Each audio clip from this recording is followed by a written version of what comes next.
नमस्कार, मैं हूं आलोक मेहता। एडिटर्स डायरी में चर्चा अदालतों के अपमान की या कहे अदालती आदेशों की अपमान की।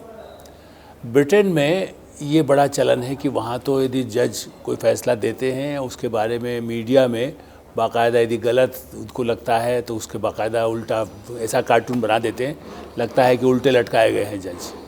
अमेरिका में भी काफ़ी हद तक बहुत ज़्यादा कंट्रोल नहीं है, आप जजेस के बारे में कुछ भी कह सकते हैं।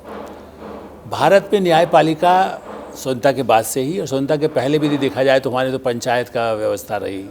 हमारे यहाँ जब भी जो कोई फैसला किया गया, न्यायमूर्ति कहा जाता है, न्याय की देवी कहा जाता है, उसको पवित्र स्थान माना जाता है न्यायालय को। इस समय भारतीय न्यायालय काफ़ी जिसको कहना चाहिए उत्तेजित भी है, गुस्सा भी है, ख़ास करके बाबूशाही पर, अफसरों पर, क्योंकि उनके कई आदेशों की पालन ही नहीं होता है। ताज़ा मामला पर्यावरण को लेकर के है और किस तरह से खास करके महानगर दिल्ली जो देश की राजधानी है, इसको लेकर के सुप्रीम कोर्ट ने जिस तरह फैसला दिया वो अपने आप में बहुत ही एक ऐतिहासिक कहना चाहिए, क्योंकि उन्होंने अफसरशाही पर लगाम और जिस तरह की गड़बड़ियां हैं उस मुद्दे को उठाया है। सुप्रीम कोर्ट का मानना है कि हर बार आदेश दिए जाते हैं, कई वर्षों से आदेश दिए जा रहे हैं, उसका ठीक से पालन नहीं होता है। जब भी कहा गया हर बार कोई बहाना बना दिया जाता है कि साहब ये व्यवस्था हो गई, जिस समय मौसम जब ख़राब होता है, पूरा प्रदूषित हो जाता है, भयानक लोग बीमार होने लगते हैं, तब जा कर के व्यवस्था जागती है। प्रशासन सरकार के कार्यक्रम है, सरकार की नीतियाँ हैं, कुछ बातें लागू की जाती है, उसके बाद लागू नहीं होती है। उसके पीछे जिम्मेदार हैं बाबूशाही। बाबू लोग केवल बातें करते हैं, फाइलें चलाते हैं, इधर से उधर फाइलें घूमती हैं, चाहे जल का प्रदूषण हो, वायु का प्रदूषण हो, लोगों की जान का मामला हो, अस्पतालों की व्यवस्था हो, उस सब मुद्दे पर अफसरशाही के मामले में गड़बड़ होता है। और ये पहली बार नहीं है, ये बात ठीक है। सुप्रीम कोर्ट ने पिछले वर्षों के दौरान भी पर्यावरण को लेकर कभी कहा, कभी जिस तरह से कई ऐसी योजनाओं के लिए। इससे पहले भी सुप्रीम कोर्ट ने सरकार को भी, केंद्र सरकार से भी नाराज़गी व्यक्त की।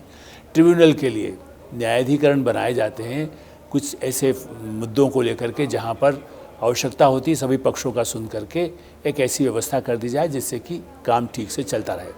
लेकिन इस समय देश के कई ऐसे न्यायाधिकरण हैं, ट्रिब्यूनल्स हैं, जिनके प्रमुखों की पोस्ट खाली है। मतलब उसमें वैसे न्यायाधीश ही नियुक्त होते हैं, लेकिन उनके पद ही खाली पड़े हैं, उनको भरने के लिए उनको पूर्ति नहीं की जाती, तो उसके बाद वो सारे मामले लटके रहते हैं। आप देखिए हमारे देश में कई ऐसी स्थितियाँ हैं जहाँ वर्षों वर्षों तक मामले लटके थे। सीबीआई ने अपना जाकर के अदालत से कहा कि साहब हम क्या कर सकते हैं, चूँकि अदालत में मामले पेंडिंग होते हैं, चूँकि लोग जाके स्टे ले आते हैं, कभी हाई कोर्ट से ले आते हैं, सुप्रीम कोर्ट से ले आते हैं। सवाल ये भी उठता है, फिर कोर्ट ये कहती है कि आप देखिए आपके अफसर कितने ढीले हैं, जो टाइम पर पूरे सबूत ला करके नहीं देते, न कोई अपील करना है वो टाइम पर नहीं करते।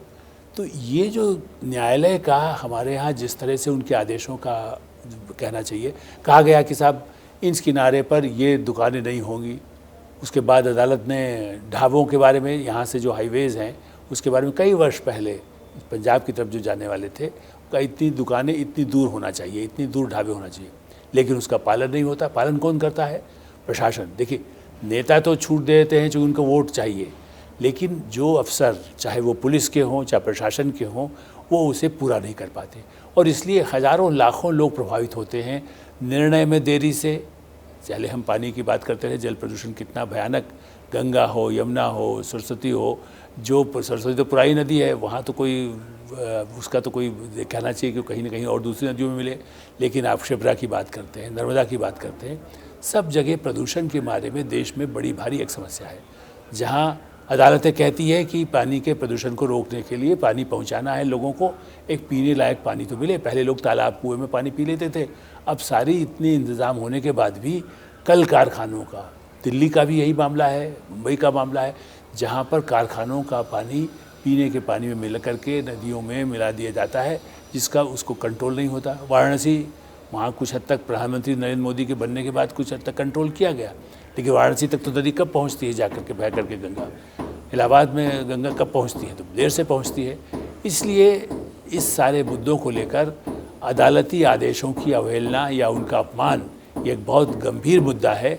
इस पर प्रशासन में कहीं न कहीं बड़े स्तर पर कदम की आवश्यकता होगी, जिससे कि इस तरह की गड़बड़ियों को रोका जा सके और अदालत को यदि आप न्याय का दरवाज़ा कहते हैं, न्यायमूर्ति कहते हैं जब जजेस को, तो उनके लिए भी तत्काल उनके फैसलों को, उनके आदेशों को तुरंत स्वीकार किया जाना चाहिए, उसका क्रियान्वयन होना चाहिए। धन्यवाद, नमस्कार।